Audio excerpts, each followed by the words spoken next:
Assalamualaikum warahmatullahi wabarakatuh. Alhamdulillah hamdan katsiran thayyiban mubarakan fi kama yuhibbu rabbuna wa yardah. Wassalatu wassalamu ala sayyidina Muhammadin wa ala alihi wa ashabihi wa man tabi'ahu bi ihsanin ila yaumiddin. Rabbi israh li sadri wa yassir li amri wa hlul 'uqdatam min lisani yafqahu qawli. Allahumma shalli ala sayyidina Muhammad wa ala ali sayyidina Muhammad. Allahumma aftah alaina futuhal arifin bi rahmatika ya arhamar rahimin. Rabbana zidna ilman warzuqna fahman. Subhanaka la ilma lana illa ma 'allamtana innaka antal alimul hakim. Amma ba'du. Bapak-bapak jamaah rahimakumullah, alhamdulillah pada malam hari ini kita masih diberikan kesehatan, kenikmatan, sehat iman, sehat jasmani, sehat rohani, dan terutama adalah sehat memiliki iman dan Islam yang sempurna. Mudah-mudahan langkah kaki kita ke tempat yang mulia ini mendapatkan rahmat dan maghfirah dari Allah Subhanahu wa taala. Pun juga salawat dan salam semoga selalu tercurah limpahkan kepada junjungan kita Habibina wa Syafi'ina wa Maulana Muhammad sallallahu alaihi wasallam, kepada keluarga, para sahabat, para tabi'in, tabi'in, dan mudah-mudahan kita selaku umat yang mendapatkan syafaatullah. Bapak-bapak jamaah rahimakumullah, alhamdulillah pada malam hari ini kita akan membahas tentang judi dan turunannya. Judi dalam dalil Al-Quran jelas dikatakan haram. Apa dalilnya? A'udzubillahi minasyaitonirrajim. Bisa dilihat di surah Al-Baqarah ayat 219. Yas'alunaka 'anil khamri wal maisir. Mereka bertanya kepadamu Muhammad tentang apa? Khamr. Khamr itu sesuatu yang memabukkan. Nah, ini waktu pagi saya bahas, Pak. Al-khamru dalam bahasa Arab itu bermakna sesuatu yang memabukkan. Sedikit saya membahas bahwa bahasa Arab, Pak, dari dulu dijaga keasliannya untuk tetap seperti itu. Jadi kalau kita menyebutkan khamr saja. Khamr saja. Nah, nanti orang mencari padanan kata. Kalau ditranslate ke bahasa Indonesia, maka harus dicari padanan kata khomer itu apa. Maka khomer itu bermakna sesuatu yang memabukkan. Berarti apa saja ini, Mak? Kullu syai', segala sesuatu yang memabukkan, dia akan termasuk ke dalam kategori khomer. Dan khomer itu dijelaskan adalah haram. Nah, sekarang pertanyaannya, kalau sesuatu yang tadinya tidak memabukkan lalu memabukkan, seperti contoh anggur, tori dewe kena ya. Anggur asalnya halal atau haram? Halal. Kapan dia menjadi haram? Nah, pada saat difermentasi kan. Pada saat difermentasi kemudian dia menjadi haram. Berarti zat asalnya halal apa haram? Halal. Zat anggur halal apa haram? Halal. Asalnya halal. Tapi kapan dia berubah menjadi haram? Pada saat dia berfungsi berbeda, dijadikan zat lain yang dengan kategori memabukkan. Berarti, Pak, bukan hanya anggur yang kita kenal sekarang, cap orang tua, bukan hanya itu. Atau cap topi nyengsleh, topi merah. Apapun berarti, termasuk sangu, Pak. Sangu tenan paketan kan, terus jadi tapai. Kan itu teh kan lumayan, tapi alkoholnya kan tinggi. Pami dugikeun mabok, sami, Pak. Sami. Jadi apapun yang tadinya zat halal lalu kemudian berubah fungsi, entah itu karena fermentasi atau apapun, maka dia akan berubah statusnya menjadi haram.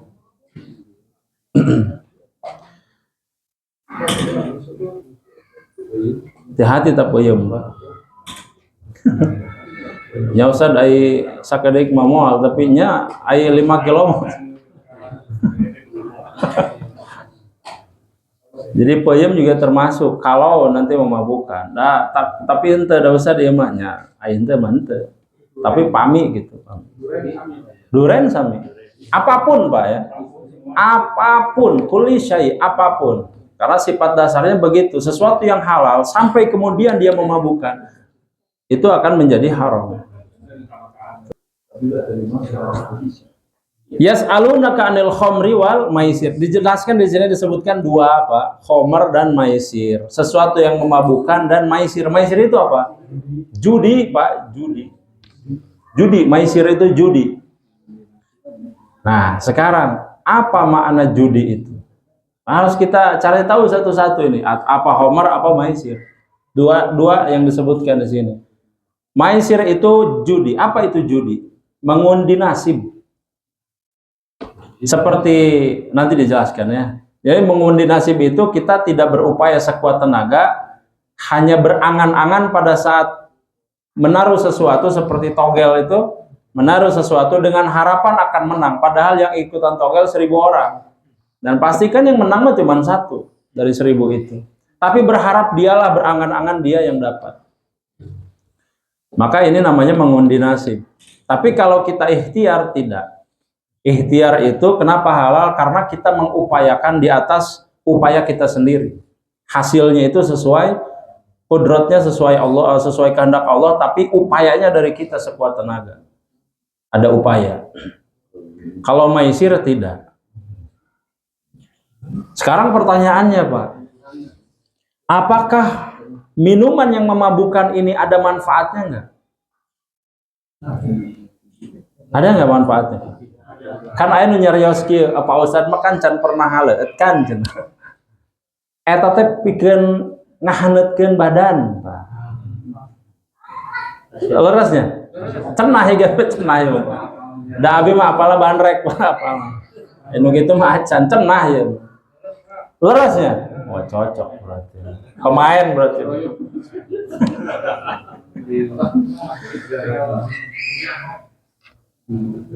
Apa kata Allah, Pak?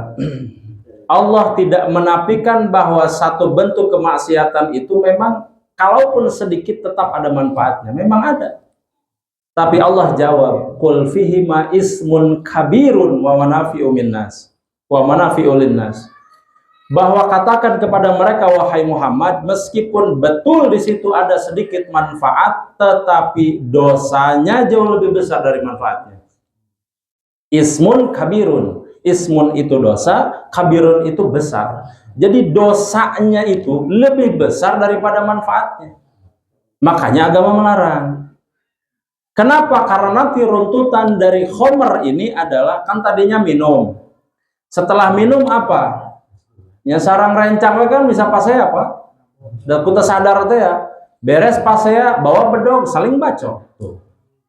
Aya ningali awewe muncul kan syahwat, tos minumna dosa besar, membunuh plus berzina, sudah semua itu Pak dosa-dosa besar dihajar gara-gara hilangnya akal akibat dari khamr. Maka agama ini mencegah dari sesuatu yang keji seperti itu. Tinggalkan ini. Yas'alunaka 'anil khamri wal maisir. Ini diharamkan sekali khamr dan maisir ini, judi. Ya, jadi kalau nanti ada yang mengatakan, wah ini kan mabuk ini tetap ada manfaatnya kan supaya menghangatkan badan. Jawabnya begitu Pak. Betul memang ada manfaatnya, tapi dosanya jauh lebih besar dibanding manfaatnya. Ya manfaat mas uprit. Kan bisa pakai bandrek. Atau bisa nawan ayeuna sekoteng kopi. Seueur lah. Kenapa mengambil sesuatu yang haram padahal banyak sekali alternatif yang halal. Wa ismuhuma akbaru min naf'ihima. Dan lanjutnya kata Allah, kedua khamar dan maisir itu meskipun ada manfaatnya, jelas sekali dosanya akan jauh lebih besar dibandingkan manfaatnya. Ini diulangi 2 kali. Ini harus dipahami oleh kita. Manfaat harus berbanding dengan syariat. Ulangi ya, manfaat harus berbanding lurus dengan syariat. Jangan mengatakan manfaat kepada sesuatu maksiat. Keliru. Yang harus kita katakan adalah manfaat sesuai syariat nggak? Kalau sesuai betul, kalau tidak sesuai maksiat berarti. Sederhana ada agama mah. Sesuatu yang jelas sudah jelas, sesuatu yang haram sudah jelas keharamannya. Jadi kita tinggal melaksanakan saja. Lebih jelas dalam surah Al-Maidah ayat 90 sampai 91 Allah mengatakan, Ya ayyuhalladzina amanu innamal khamru wal maisir wal ansabu wal azlamu rijsun. Nah, wahai orang-orang yang beriman, ya, kalau kita ngaji lebih dalam tentang nahwu, Pak. Kenapa ini bahasanya yang pertama kali dibacakan ya ayyuhalladzina amanu? Kenapa yang beriman dulu? Ayo, Pak. Nah, pernah mikir nggak ini? Khamru dan maisir diawali dengan kalimat ya ayyuhalladzina amanu. Ingat begini, ini kaidah. Biasanya kalau diseru itu berarti orang yang juga akan banyak melanggar. Sama seperti misalkan, wahai bapak-bapak anu aya di komplek Bumi Harapan RW 16, entong nyandak buah Pak Haji Dudung umpama. Diumumkannya di sini, berarti yang potensi paling banyak melakukan di mana? Jadi kalau ada pengumuman, berarti pasti orangnya di sekitaran itu. Enggak, bukan yang jauh kan, panjulukan waktu tebiting Pak, itu gak aya buah malah kadia. Berarti ayyuhalladzina amanu maksudnya begini, kurang lebih ini kalau diartikan secara bahasa ya, secara lugah itu begini.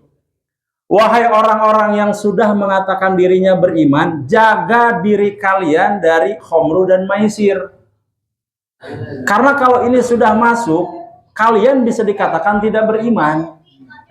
Karena termasuk ke dalam dosa besar. Masa iya sudah dikatakan beriman, Allah katakan ini dilarang, tapi kita tetap melaksanakan, namanya fasik. Dan fasik itu ada sendiri tempatnya di neraka. Begitu, Pak. Makanya ini betul-betul yang menjadi perhatian kita. Kalau kita sudah mengatakan diri beriman, tinggalkan ini, gitu maksudnya. Di sini yang diseru adalah orang-orang yang beriman. Berarti ini menjadi semacam peringatan buat kita. Kalau seandainya kita sudah mengatakan diri menjadi orang yang beriman, jauhi, dekati saja jangan. Makanya nanti ada ulama fikih mengatakan begini, Pak. Kalau ada botol minuman, ini botol minuman, Pak. Kita tidak minum, tapi kita megang begini, ini sudah dapat haramnya. Itu. Dalilnya ini dikiaskan nanti, la taqrabu zina. Jangan mendekati zina. Mendekati saja jangan. Berarti kita kiaskan itu keharaman yang lain. Al-khamru. Kalau ini ada botol minuman, megang saja kita sudah dapat dosanya. Saking agama menjaganya diri kita, iman kita dari sesuatu yang haram. Begitu, Pak. Itu harus dipahami. Jadi pami aya botol minuman teh nu sae. Tong asal main cepeng wae tepak rijsun namanya. Tahu rijsun? Dalam bahasa Al-Qur'an rijsun itu najis. Najis yang bukan secara fisik. Kalau ada misalkan kotoran cicak atau kotoran hewan apapun, itu najisnya fisik. Tapi rijsun itu dikatakan najis yang tidak berwujud. Nah, seperti tadi, ini rijsun. Rijsun. Termasuk juga sesuatu yang dulu kalau pas dulu ngaji di kitab namanya Riyadul Badi'ah. Saya masih ingat itu, Pak. Guru menyampaikan di pondok, kalau kita ada kartu remi juga sama, Pak, itu kasusnya. Gapleh. Kartu gapleh, Pak. Meskipun itu tidak masuk ke dalam kategori judi umpama. Tapi memegangnya saja, ulama yang ikhtiyat, yang betul-betul menjaga kehati-hatian, tidak berani untuk memegang. Karena sekarang orang beriman, buat apa pegang itu coba? Main gapleh. Terus, nah ini, jadi dalam kajian fikih, Pak, dalam kajian fikih, ini saking menjaganya ulama keimanannya, sampai memegangnya saja tidak mau. Sampai begitu, Pak. Mantap, upami aya nanu gapleh. anggaplah tong dicepengan atau Ustaz berarti tong dicepengan menganggo sarung tangan. Hati-hati, kecuali nanti oleh orang-orang yang memang punya wewenang, contoh kepolisian boleh tuh Pak, yang penegak keadilan ya memegang itu, ini dikumpulkan misalkan miras segala macam lebih anggar untuk sadayana eta mah oknum. Jadi di sini Pak, rijesun dikatakan dengan najis, khomer, judi, kemudian apa lagi? Menyembah berhala termasuk min amali syaiton, bahwa ini adalah pekerjaan setan. Pekerjaan. Fajtanibuh, maka jauhi. La'allakum tuflihun, supaya apa? Orang-orang yang dikatakan beriman tadi sempurna imannya, dan kemudian Allah katakan mereka itu menjadi orang-orang yang menang, mendapatkan keberuntungan baik di dunia maupun akhirat. Syariat Pak, kalau seandainya kita menjauhi sesuatu yang haram, itu batin nyaman Pak, aman. Nyaman Pak, begitu nyamannya hati kita, sampai kepada nanti keibadahnya juga akan terasa nyaman. Berbeda kalau kita sering mencampur adukan sesuatu yang halal dengan yang haram. Angger Pak, batin itu pasti ya teh orang diterima apaan itu ibadah. Gitu. Tapi kalau orang-orang yang ikhlas beribadah, betul-betul menyerahkan semua urusan kita kepada Allah, termasuk makan minum kita, Allah silahkan, kata Allah, makan minum dari sesuatu yang sudah dihalalkan, min thayyibati. Kulu min thayyibati ma razaqnakum. Silahkan, boleh kalian makan apa saja. Rek sate domba, mangga. Ya kan? Rek sate nande, sapi, mangga. Bebas. Duren, satruk, pamit mabok mah, mangga. Silahkan kalau memang suka, tetapi mohon dipahami bahwa aturan agama ini loh yang boleh, ini yang tidak boleh, sudah jelas itu. Maka dari sekian banyak minuman, masa kenapa harus itu kita minum? Dari sekian banyak makanan, kenapa babi dan anjing umpama yang dimakan? Kenapa? Kan masih banyak daging-daging yang lain yang lezat. Ini lanjutan di ayat itu Pak. Innama yuridu syaitanu ayyuqi'a bainakumul adawata wal baghdha'a fil khamri wal maisir wa yasuddakum 'an dzikrillahi wa 'anis shalah fahal antum mu'tahun. Kenapa khamr itu oleh setan itu diberikan daya tarik luar biasa supaya diminum? Memang ada alasannya setan, dan Allah mengatakan alasan setan apa? Supaya timbul kebencian dan permusuhan. Makanya kalau sudah minum, henteu ningali saha pasti berani we nu aya. Teu ningali gitu, ieu sepuh, ieu murang kali, wah, teu aya urusan. Teu aya urusan. Cenah eta ge, cenah. Hasil penelitian dan teu sadayana kedah mengalami kan. Ya samaca, ieu memaca abi. Jadi kata Allah, setan itu memang memasukkan khamr itu ke dalam tubuhnya supaya apa? Muncullah perselisihan. Setelah perselisihan apa? Muncullah pembunuhan. Begitu banyak pembunuhan yang diawali dari minum khamr. Kan begitu. Makanya berbahaya sekali ini. Dan na'udzubillahi min dzalik, ada orang tua, ibunya yang diperkosa oleh anaknya karena khamr. Wah, itu dosanya nggak ketulungan itu Pak. Hati-hati sekali kita. Dan apa setelah itu? Wa yasuddakum 'an dzikrillah. Dan dengan khamr itu kemudian dihalang-halangi otak kita, hati kita dari mengingat Allah. Boro-boro Pak. Ya bujang-bujang gitu ngemutan Allah Subhanahu wa taala. Nu aya teh ngeplay cenah eta ge, cenah ngeplay.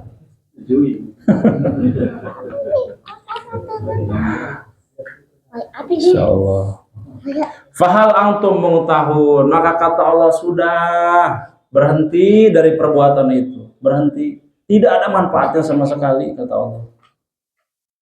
Jadi harus dijauhi, fajtanibuh, dijauhi. Ini sesuai dengan hadis Nabi ya. mana haitukum anhu fajtanibu, sesuatu yang Allah larang kepada kita maka sebisa mungkin jauhi. Wa ma amartukum, kemudian apa-apa yang diperintahkan kepada kita, amartukum bihi fa'tu minhu mastata'tum, maka lakukan dengan sekuat tenaga kita lakukan. Salat sekuat tenaga kita lakukan, harus sekuat tenaga. Begitupun juga sekuat tenaga keluar dari lingkaran ini kalau sekarang masih. Karena kalau beberapa orang masih ada kajian-makajian, begitu beres kajian abok di pos ronda anger.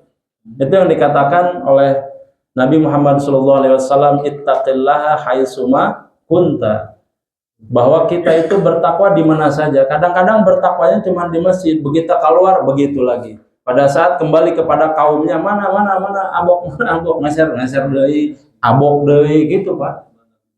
Masih ada itu, masih ada di antara jamaah. Mudah-mudahan ini mah saloleh sadaya. Solehah gitu.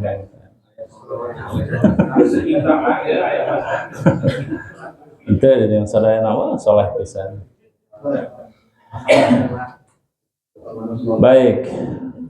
Kita lanjutkan.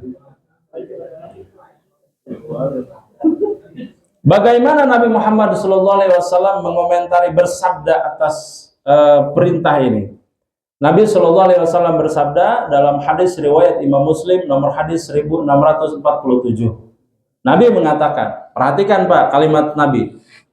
Ini hadis sahih. Barang siapa berkata kepada anak kecil, ini ngomong dong nih Pak, kepada anak kecil, yuk judi yuk. Meskipun dalam kondisi bercanda, maka dia wajib membayar kifarah.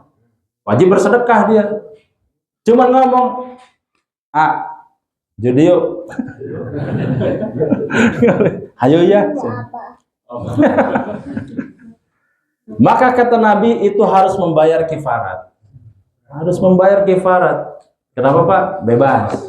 Membayar sedekah. Maksudnya di kifarat itu harus bayar sedekah itu Pak. Karena apa? Berarti ini tidak boleh dicanda, dibikin bercanda ini Pak. Tidak boleh. Sampai mengucapkan mari ayo kita judi saja kata Nabi tidak boleh, meskipun bercanda. Saking tidak bolehnya Pak. Ngomong saja tidak boleh. Apalagi kalau melakukan, luar biasa berarti ini.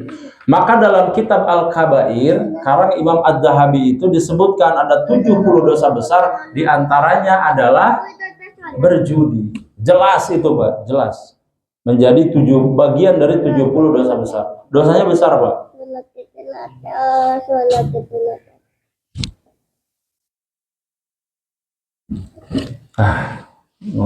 Pernah berarti pamican ditobatan, kena ditobatan.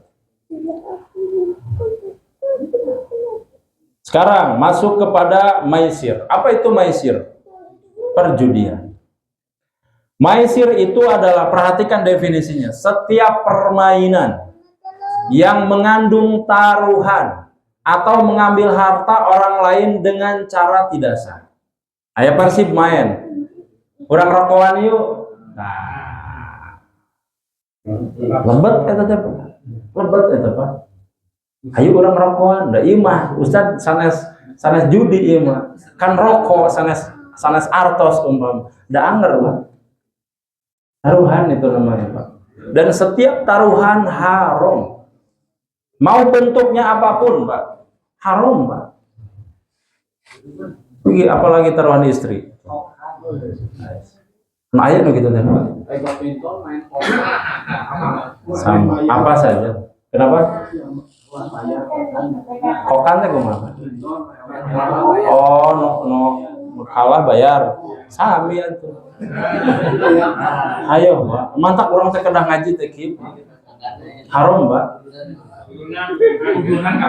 Nih, nanti kita bahas kenapa haram, kenapa ada konsep haram dalam judi itu. Nanti kita bahas ya. Hah? Mancing keberus teh kumaha Pak deui? Abi mah teu apal teh. Kumaha? Mancing keberus teh kumaha? Iya, jadi kalau ada pemancing misalnya 10 orang, Beli dulu ikan satu orang 1 kilo jadi 10 kilo dimasukin ikan ke kolam baru dipancing.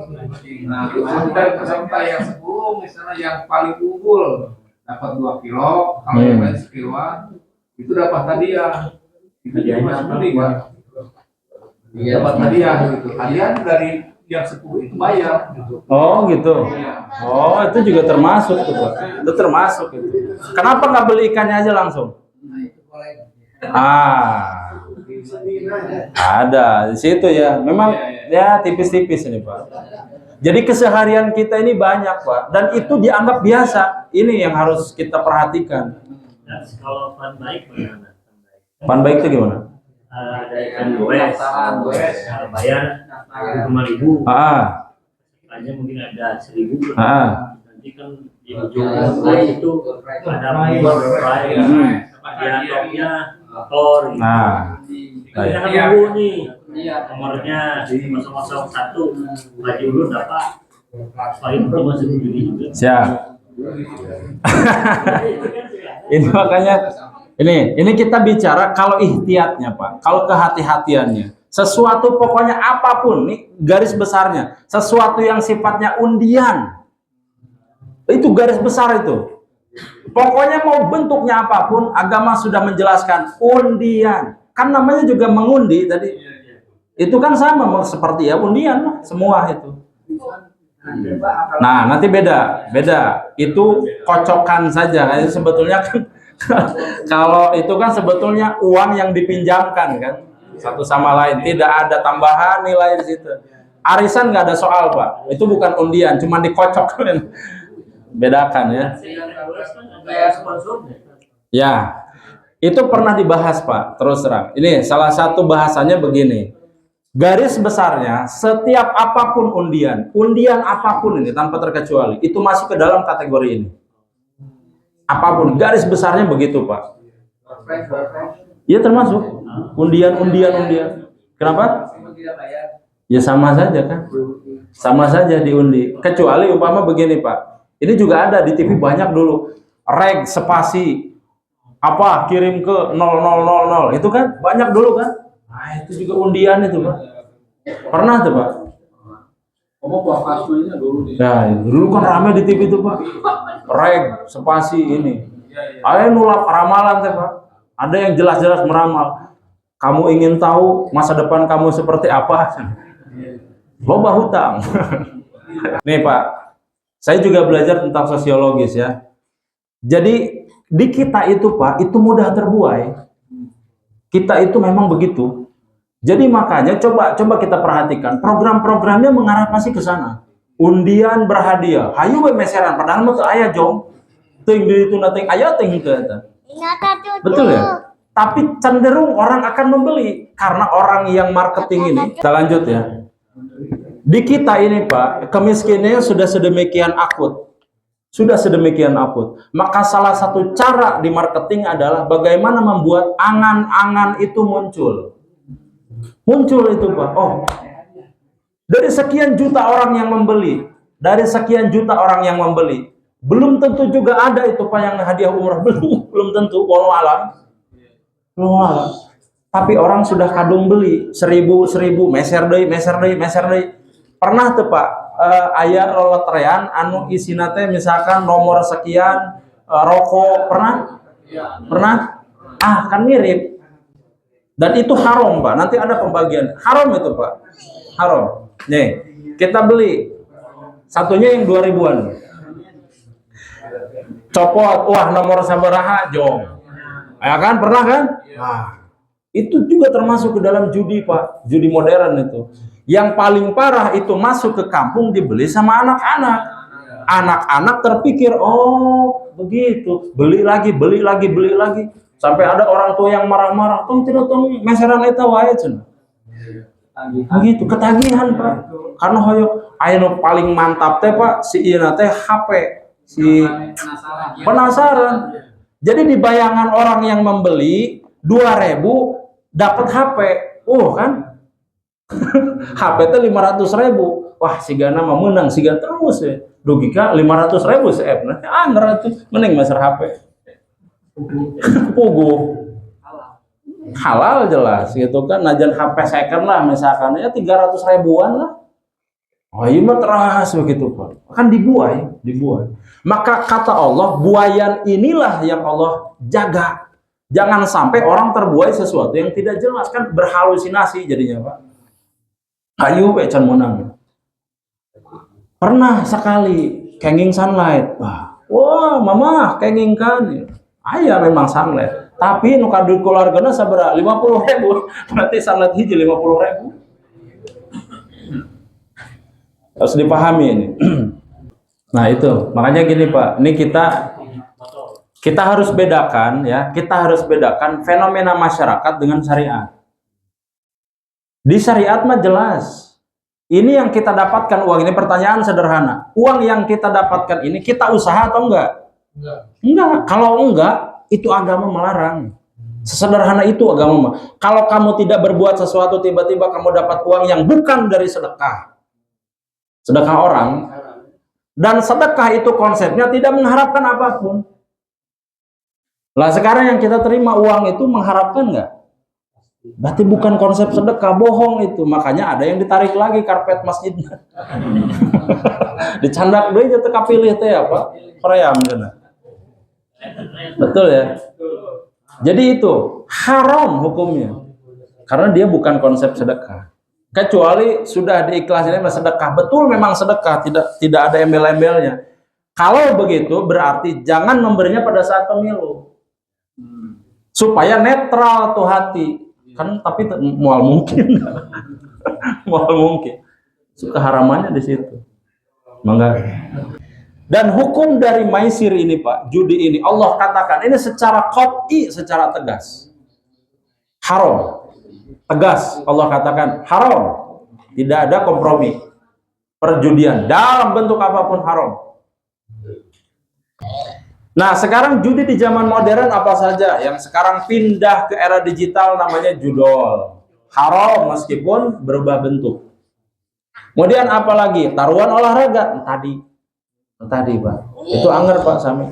Meskipun cuman sebatas rokok tuh. Nanti rokok ranginang ngomong. Orang taruhan ranginang lah Pak. Anggar Pak, namanya taruhan apapun bentuknya tidak boleh karena transaksinya ini yang dilarang. Kalau makanannya mah halal-halal aja dimakan. Tapi misalkan untuk tujuan menghimpun massa tidak perlu bayar apa-apa, hanya untuk mengumpulkan massa kemudian menyediakan door prize. Ya. Dalam ilmu fikih nanti ada kajian Pak, memudaratkan nggak ke yang lain. Nah, kalau enggak nanti ada syaratnya Pak, ada 3 syaratnya kita bahas ya. Ada 3 syarat bagaimana sebuah muamalah itu nanti transaksi itu dikatakan haram. Apa saja syaratnya nanti ada. Ulama tidak begitu saja, agama tidak begitu saja semua haram enggak. Nanti ada ininya, ada kriterianya. Kemudian bapak-bapak barangkali pernah mendengar atau baru mendengar ini namanya e-sport. Sekarang itu tren Pak. E-sport pernah dengar nggak Pak? Nah, ayeuna mah keng tiasa tah. Olahraga tapi secara elektronik. Kumaha carana teh Pak? Di HP Pak. Sareng di PC, laptop. Aya anu Pak namana e-sport, ina elektronik sport olahraga. Jadi olahraga baik atau menggunakan media elektronik. Jadi sadidinten teh kieu Pak. Main game. Main game Pak. Cuman bahasanya dihaluskan, e-sport. Padahal mah angger. Sport dihaluskan dengan kata sport, olahraga. Tapi di dalamnya apa yang terjadi? Melalaikan ibadah. Cobian tinggali Pak. Melalaikan ibadah itu. Mobile Legend terus nanti Pak, apalan Bapak mah? Bawa mah di Masjidil Haram teh main eta Pak. Pernah muter-muter gitu Pak? Wheel spin pernah? Hah? Nah, wheel spin teh roda diputer krrrr, kan merasa marah. Pernah ya? Ada sekarang itu di era digital sekarang kita harus deposit dulu baru kemudian main. Hadiahnya lumayan Pak, anu 100 juta, anu 50 juta. Muter kieu. Muter wungkul padahal sudah settingan saya bahas. Itu Pak, itu pekerjaan saya itu Pak. Jadi kalau Bapak misalkan mau bikin aplikasi judi, tiasa orang Pak, khusus Al-Ikhlas. Kenging misalkan kayak orang sedekahkan ke masjid. Datang mah damelan abdi Pak, ngadamel aplikasi nu kitu teh. Mantak abdi mah heran. Ya, upami abdi ngadamel Pak aplikasi. Aplikasi misalkan judi Al-Ikhlas umpama ya. Ya judi syariah orang ngadamel. Terus misalkan orang nyusun cara kerja, pami di bahasa teknik informatika namina algoritma. Cara kerja sistem ini seperti apa? Disusun kabi. Begitu aya jalmi anu meser, kin kumaha si grafikna. Pami aya nu ngical, kin kumaha grafikna. Pernah ngadangu candlestick, Pak? Nah, eta kan sell buy sell. Kan kitu unggul eta main eta teh, Pak. Buy sell buy, jual beli, jual beli, jual beli. Jual beli pada saat harganya rendah, jual pada saat harganya tinggi. Teknik sederhananya begitu. Sekarang pertanyaannya, siapa yang membuat sistem ini? Pasti programmer kan? Berarti programmer tahu nggak sistemnya? Tahu. Kalau saya juga ikutan di situ padahal saya tahu konsepnya, kira-kira adil nggak ke bapak-bapak yang tidak tahu? Itu Pak. Makanya pasti bandar mah kaya raya, mesti. Karena dialah yang tahu sistem dan dia yang mempermainkan itu. Maka kenapa sistem ekonomi yang kita menggunakan barat sebetulnya kita sedang dipermainkan. Mau tidak mau memang harus mengatakan begitu Pak kalau sudah belajar syariat. Makanya kemarin saya masuk jurusan syariat ini mempelajari ini Pak. Sistem kita itu sudah sedemikian hancur. Sampai nanti ada kredit. Kredit itu kapan sih Pak munculnya? Dan bagaimana Islam mengatur itu? Sebetulnya ada. Tapi kita dibuat sedemikian bodoh sampai nanti kredit itu luar biasa. Menjamur seperti nanti hal biasa gitu. Padahal dulu kalau kita tidak mampu beli, kita tidak beli. Ngumpulin uang. Maka kredit itu menjadikan kita tidak pandai menabung. Coba diperhatikan Pak. Kalau dulu sebelum ada kredit, panginten sepuh-sepuh tos radaya 50 ke atas. Betul ya, dulu orang yang punya motor Pak, itu betul-betul orang kaya. Orang yang punya mobil orang kaya. Kenapa? Dia membeli cash. Dikumpulkan uangnya atau dapat warisan, langsung cash. Tidak ada kait-mengait dengan bank, nggak ada dulu. Betul nggak Pak? Tiba-tiba sistem perekonomian barat datang, diadopsi, tiba-tiba semua orang jadi punya hutang. Gitu kan? Dan konsep dulu menabung itu hampir sudah tidak ada sekarang. Dulu mah kita, nih saya masih ingat diajari dulu, tahun 90-an ini berarti. Kalau mau sesuatu, ini kata orang tua, kalau mau sesuatu, mau sepeda dulu, kamu harus nabung dulu. Oh iya, kepikir ya. Nabung 1.000, 2.000 dari uang sekolah. Ada uang, belikan cash jelas. Ya sekarang punya uang 2 juta, ada harga motor 30 juta buat DP kan? Terus konsep menabungnya di mana jadinya? Hilang sudah. Begitu Pak. Dan sedemikian cilaka gitu Pak. Jadi sebetulnya sistem yang kita gunakan ini bukan berasal dari Islam Pak ini bukan Islam. Karena pada akhirnya nanti sangat-sangat memberatkan. Kita lanjut. Wheel spin tadi sudah. Kemudian apa lagi? Togel ya. Jelas nih. Togel mau dia offline, mau dia online, dua-duanya tetap haram. Haram kan ayeuna mah tiasa togel teh online. Terus apa lagi? Lotre digital. Oh ayeuna mah. Main slot trading. Ya.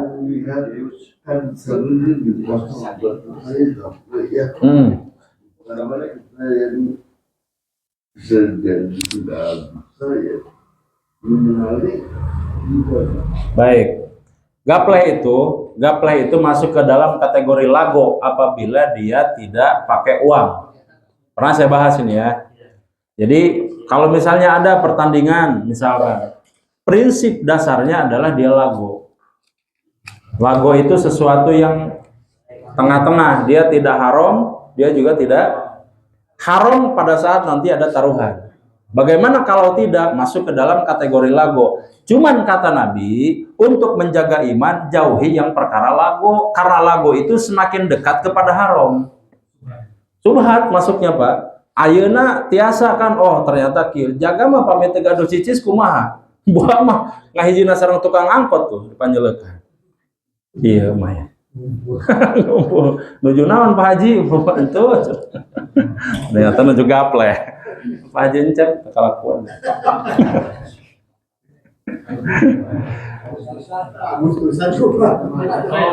Yang penting tadi ya, yang penting tadi. Coba kalau memang ada alternatif lain gitu, umpama ini mah umpama Pak, ini mah karena pengajian jadi harus dibahas. Mau tidak mau, suka tidak suka, ada hukum harus disampaikan. Lago Pak masuknya. Lago itu sesuatu yang ditetapkan oleh syariat itu berpotensi melalaikan. Main gapleh, sholat subuh tuh. Main gapleh, sholat tahajud tuh, gitu maksudnya Pak. Main gapleh, senang kan? Oh happy. Ada nggak yang terlewatkan itu dari itu? Itu. Jangan sampai nanti main gapleh dugi kata buhtilu, begitu pas Pak Otang ya tahrim, wih dibobokeun da tunduh teh. Niatnya happy ternyata berdosa jadi. Gitu Pak, lago eta namanya. Faqad lago wa man lago. Sekarang masuk kita ke pembahasan inti. Bagaimana hukum semisal saham? Saham. Saham online tuh Pak. Hukumnya tergantung. Dia bisa halal, bisa haram. Halal bisa, haram bisa. Aturan umum. Sesuatu yang dikatakan transaksi halal apabila dia selamat dari 3 hal ini. Saya ulangi ya. Bisa selamat transaksi itu kalau dia melewati 3 kriteria. Yang pertama adalah dia bebas dari riba. Nanti kita bahas apa riba itu. 2 adalah dia tidak masuk ke dalam kategori gharar. Apa itu gharar? Ketidakpastian. Kalau sesuatu tidak pasti, itu orang menang apa henteu menang apa henteu tah judi eta teh maka masuk ke dalam kategori gharar. Maka kalau ada masuk ke dalam kategori ini, dia tidak selamat, berarti ini haram. Yang ketiga adalah jelas perjudian, namanya maisir. Ini harus di 3 ini Pak. 1 adalah riba, 2 adalah gharar, 3 adalah maisir. Tadi apa? Riba, gharar apa? Ketidakpastian. Ketidakpastian. Ngambang. Pami orang damal mah, Pak orang damal lainnya. Damal umpama. Sah-sah-sih teh tos katingali sekian gaji atau katingali pami orang usaha ayam sekilo sekian kali sekian kilo saebna sekian untung sekian, jelas itu bukan berjudi. Tapi judi itu kita upaya tidak ada, minim gitu, upaya minim tapi ingin keuntungan yang sebesar-besarnya. Ini kan ngimpi Pak, ngimpi. Sekarang kalau saham bagaimana? Saham itu juga ada aturannya dalam Islam, dalam syariat. Kalau kita beli saham, apabila yang kita beli dari saham itu perusahaannya jelas bukan perusahaan fiktif. PT BRI, Bank Rakyat Indonesia, Persero, TBK. Jelas ada kantornya, jelas. Kemudian atau misalkan kita beli saham Indosemen umpama. Kemudian macam-macam, legalitas hukumnya jelas nggak? Jelas. Oke. Yang kedua, lanjut. Yang diperdagangkan ini halal apa haram? Tong misalkan Pak Haji Endan ningali oh saham teh siga nama saya. Pas begitu ningali, mah pabrik ganja. Yang diperdagangkan haram, maka dia termasuk juga ke dalam transaksi haram. Jadi yang diperdagangkan juga harus halal, gitu. Bisnisnya jelas. Yang ketiga adalah transaksinya sesuai dengan kaidah muamalah, prinsip syariah. Memang jelas gitu Pak, transaksinya jelas, ada penjual, ada pembeli, tidak fiktif. Pernah dengar satu perusahaan unicorn kemarin, Pak? Yang tentang udang-udang, ternak lele, ternak ikan, pernah dengar? Nah, ini termasuk ke dalam kategori tipu muslihat atau horor. Haram kalau kita naruh di situ. Haram itu, Pak. Jelas sampai sini, Pak? Kenapa, Pak? Kalau tidak tahu, tidak ada masalah ketidaktahuan. Tapi kalau yang sudah tahu, kita jangan. Atau ada indikasi kecurangan. Sekan tenan, peser perusahaan apa, tong saham. Ada. Itu sampai sini paham ya, Pak? Jadi syaratnya paling minimal 3. Yang pertama, dia punya legalitas hukum. Yang kedua adalah transaksinya juga halal. Yang ketiga adalah barang yang diperjualbelikan juga adalah barang halal. Sehingga jelas ya, kehalalannya jelas. Innal halala bayyinun. Halal itu sudah jelas. Wal innal harama bayyinun. Haram juga sudah jelas. Nomor pemilu. Pemilu itu sudah dikatakan dari awal yang disebut apa, Pak? Money apa? Money politik itu haram. Karena di situ ada perundiannya. Ada kan? Ada di situ. Maka haram. Mengundi yang dimaksud tadi, Pak, itu seperti tadi arisan. Bahasanya sebetulnya bukan mengundi. Ngocok we mah. Kira-kira siapa yang lebih dulu, itu nggak ada urusan dengan judi. Yang tidak itu bukan mengundi nasib. Ya hanya ngocokkan siapa yang paling lebih dulu. Bisa dipahami secara logika sederhana itu.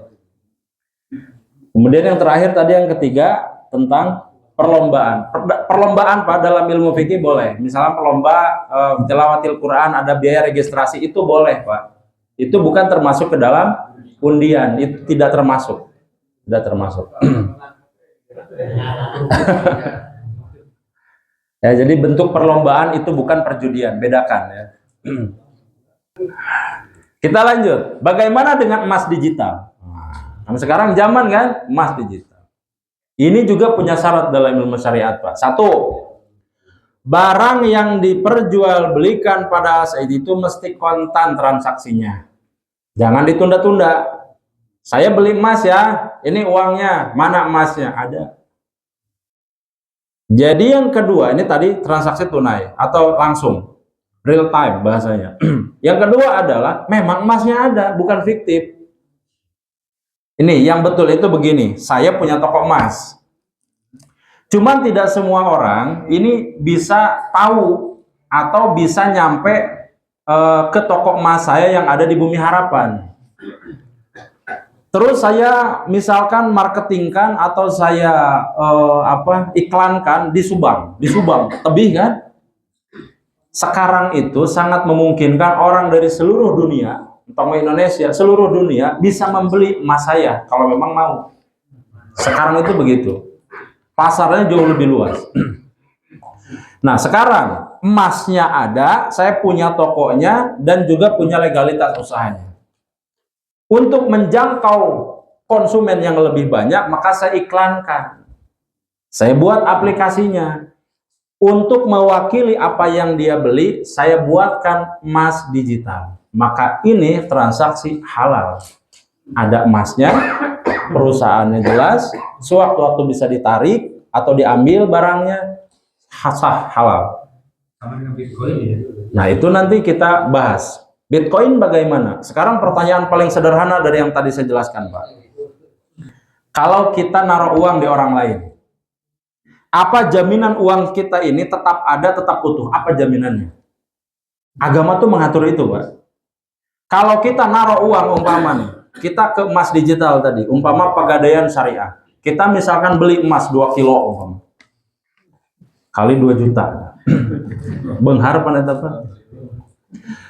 Begitu kita beli, pertanyaan berikut yang harus kita jawab. Kalau saya beli, kemudian saya mau narik lagi uangnya, apa jaminan saya bisa menarik lagi? Apa jaminannya? Kalau tidak ada jaminan, hati-hati.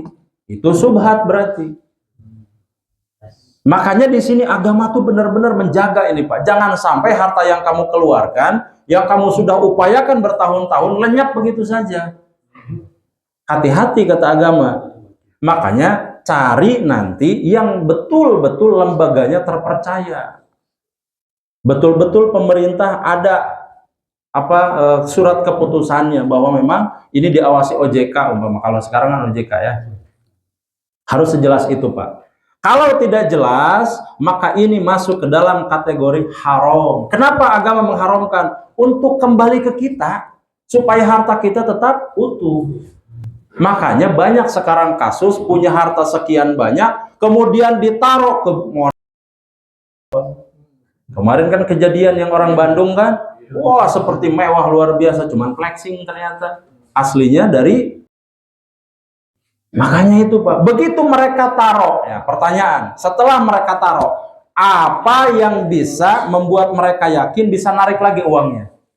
Nggak ada Pak, itu murni betul-betul main undi nasib. Yang akhirnya apa? Setelah kasus terjadi, harta mereka tidak bisa ditarik. Ada yang 500 juta, ada yang 1 M, ada yang paling parah, ada yang 20-30 M. Itu Pak. Tidak bisa ditarik. Nangis kan pecerik kata teh. Tidak ada yang menjamin, Pak. Maka agama kenapa mengharamkan? Menjaga kita, menjaga harta kita. Jadi syarat tadi Pak, apa syaratnya? Yang diperjualbelikan kontan. Kedua, ada emas fisiknya. Kalau saya beli, saya datang ke kantornya, mana emas saya 2 kilo? Nih Pak, ada barangnya. Bisa dipertanggungjawabkan. Kalau nanti mengelak, kita bisa membawanya ke pengadilan. Jelas Pak, kalau punya legalitas hukum. Makanya hati-hati dalam menaruh uang. Hati-hati. Yang ketiganya adalah tidak melibatkan riba. Riba, margin trading, spekulasi. Nanti ada kita bahas tersendiri. Lanjut. Ustaz, bagaimana kalau forex? Foreign exchange, money changer. Bagaimana hukumnya? Tergantung. Sama seperti tadi. Dia bisa dikatakan halal, dia juga bisa dikatakan haram. Kapan dia dikatakan halal? Apabila tadi memenuhi syarat. Satu tadi ingat? Satu harus. Nah, ini berbeda nih. Kalau uang, forex itu tahu Pak, ini sih ngehulang forexnya. Apa itu forex? Kurang gaul Bapak berarti. Aduh, mainan di percetakan, ya Pak Bos masih. Forex tadi ya Pak. Kita mau ke Arab, kita bawa rupiah, di Arab harus real umpama. Nah kita tukeran, atau orang asing ke kita, bawa dolar, di kita belanjanya harus pakai rupiah, maka dipertukarkan. 1 dolar sama dengan berapa? 14.000, gampang lah, 15 ribuan umpama. 1 dolar sama dengan 15.000. Nah, nanti pertukaran ini ada nilainya, namanya valuta asing. Valuta asing, uang asing yang masuk ke kita, lalu kemudian nanti dipertukarkan nilainya senilai dengan itu. 1 dolar 15.000. Nanti ada fee-nya kan di situ. Nah, ini dulu nih. Jadi forex itu adalah pertukaran nilai mata uang asing. Money changer nanti. Nah, dulu bagaimana di konsepnya di zaman Nabi? Dulu Pak, pada saat orang Syam ya, di Bani Israel, kalau sekarang area Palestina itu, masuk ke bangsa Arab, ke negara Arab, ke Mekah, Madinah, mereka harus tukar tuh, sesuai dengan mata uang setempat. Maka pada saat itu, kata Nabi, kalian harus bertransaksi langsung kontan di situ. Mana uang punya kamu, ya kan, uangnya saya terima, ini uangnya. Jadi ada transaksi langsung tuh. Jelas sampai sini Pak ya? Nah, Pak Dudung kan pernah ya di money changer ya, tahu. Jadi ada uangnya, barang yang dipertukarkan itu. Ada jelas, saya menerima, dia juga menerima senilai uang yang ditukarkan. Nah, sampai sini jelas ya. Kata Nabi, ini adalah syarat utama dalam bertukar mata uang. Kalaupun nanti di situ ada nilai yang memang dia dapat fee, sah Pak gitu, tukeran. Makanya lagi-lagi Pak, mohon maaf saya katakan, sistem kita itu menganut sistem dolar, uang. Padahal dulu kita diajarkan pakai emas. Iya dari dulu Pak, tiba-tiba jadi kertas, tiba-tiba jadi logam. Dalam ilmu syariat, bermasalah sebetulnya itu. Makanya ekonomi kita akan terus-menerus didikte. Goyang terus, kita nggak akan pernah independen secara ekonomi selama kita menginduk ke mereka. Begitu mereka nanti seperti kemarin menetapkan biaya ekspor impornya semau mereka 30%, banyak yang kolaps. Begitu Pak, memang mau tidak mau kita harus katakan begitu. Jadi forex ini juga punya yang namanya aturan. Yang pertama adalah dia harus kontan. Mana uangnya saya terima, ini uang yang kamu butuhkan. Jelas ya. Dari hadisnya juga begitu. Redaksinya harus kontan. Namanya bahasa istilahnya, orang rangkas mengatakan spot trading. Bahasa rangkas itu Pak. Spot trading. Spontan. Nah. Kedua, tanpa bunga atau swap. Swap teh apa itu non Pak? Swap. Swap teh biaya inap. Umpama siga kieu. Abdi gaduh artos. Ku abdi disimpen ka Pak Zuhri. Saur Pak Zuhri, Pak, upami langkung ti 24 jam, anu tadi disimpen 1 juta, janten 1.500.000. Itu biaya inap, Pak. Karena ada di konsep forex ini ada namanya swap. Kalau saya beli mata uang sekarang, terus saya simpen nggak diperjualbelikan lagi nih, saya simpen melewati minimal 24 jam, maka ada yang namanya biaya inap 0, sekian persen. Bayangkan kalau transaksi itu kali sekian kali banyak, wah, mereka cuman ongkang-ongkang kaki doang bikin aplikasinya begini, udah aja masuk uang. Seperti itu Pak mainnya mereka. Dan orang-orang kita yang tidak tahu syariat juga bodoh aja, udah ngikutin aja begitu. Mereka mah tanpa upaya, terus aja. Satu, tadi spot trading, 2 tanpa bunga, yang ketiga namanya leverage atau margin trading. Sini saya bahas. Leverage itu seperti gini Pak. Saya punya uang 100.000. Kalau saya masukin uang itu ke Pak Zuhri, sistem Pak Zuhri, saya dapat uang pinjaman sebesar, tadi berapa? 100.000 ya? Saya dapat pinjaman 10 juta Pak. Uang yang 10 juta yang diberikan ke saya sebagai pinjaman boleh saya transaksikan sampai habis. Hitungannya adalah saya berhutang ke Pak Zuhri. Jadi tiba-tiba saya cuma punya 100.000, jadi punya 10 juta untuk ditransaksikan Pak. Bahaya nggak ini sistem ini? Dan ini umum Pak. Amit terpercantan Bapak. Iya, dia Bapak register, login pakai forex. Coba. Daftar forex coba. Aya nu namina leverage. Itu Pak, asli itu Pak. Jadi memang bagaimana orang-orang yang si penjudi ini tidak miskin coba Pak. Di awal saja sudah diberikan sedemikian banyak uang untuk main. Menarik minat Pak. Yang jadi masalah apa? Uang ini tidak bisa ditarik Pak.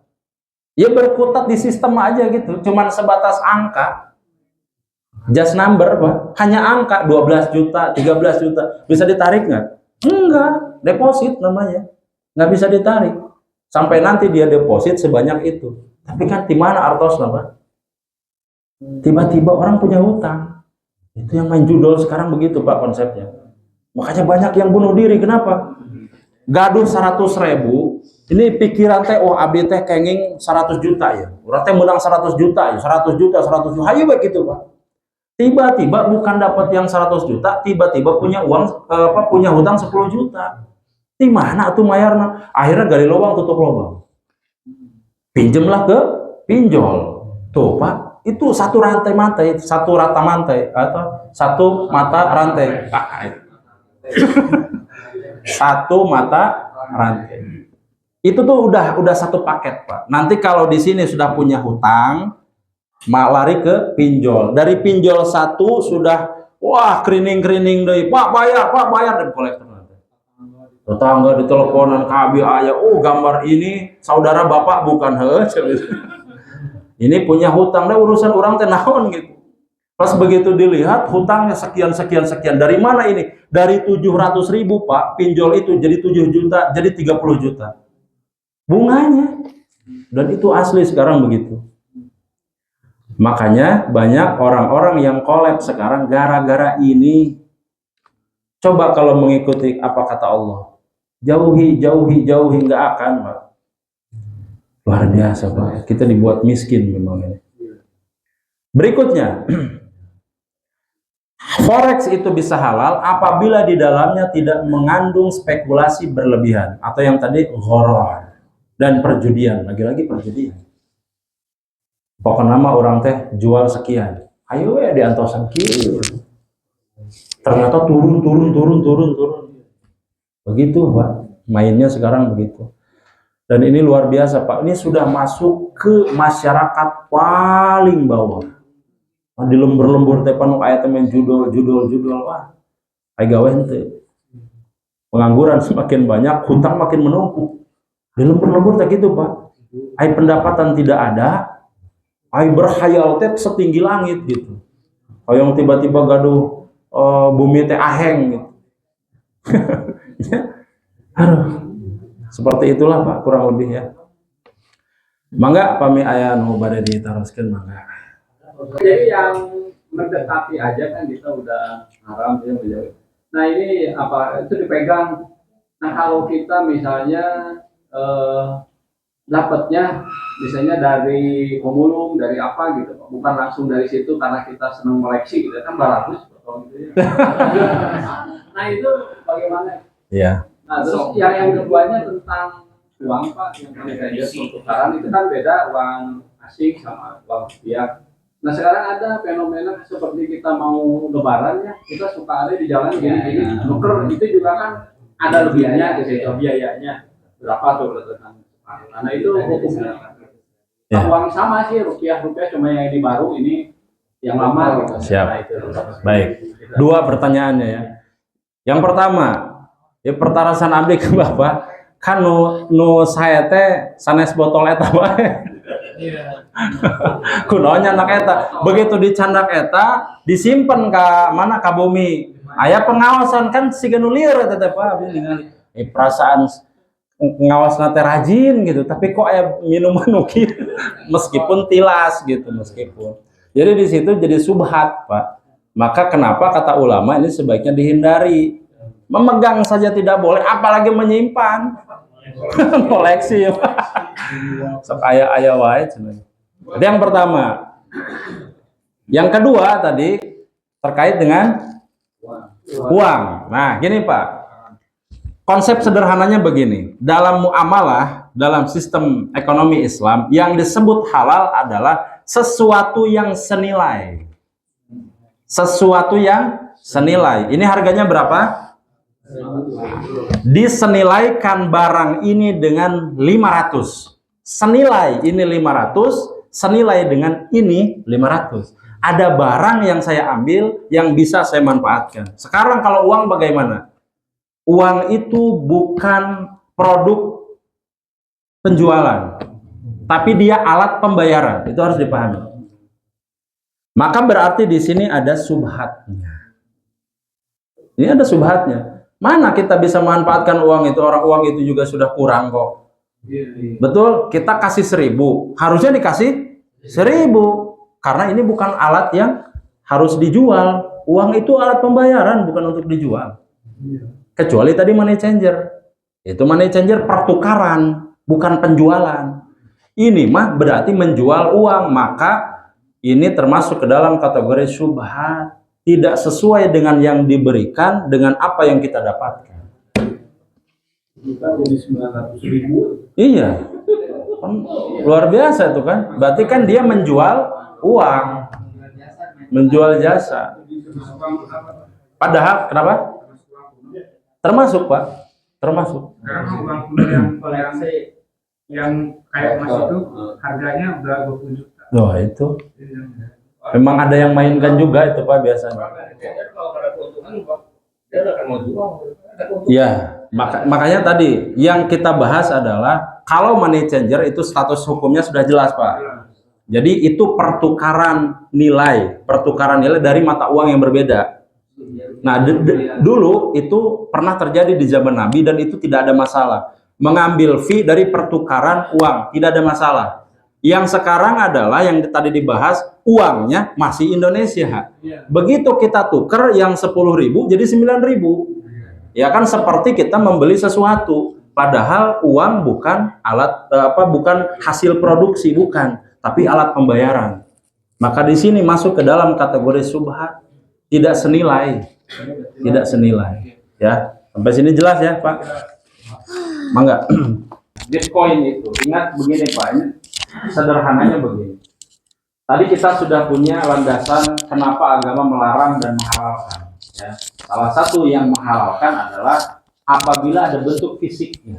Itu satu. Yang kedua, kalau kita mengalami kerugian, ada tempatnya kemana kita harus komplain. Ya.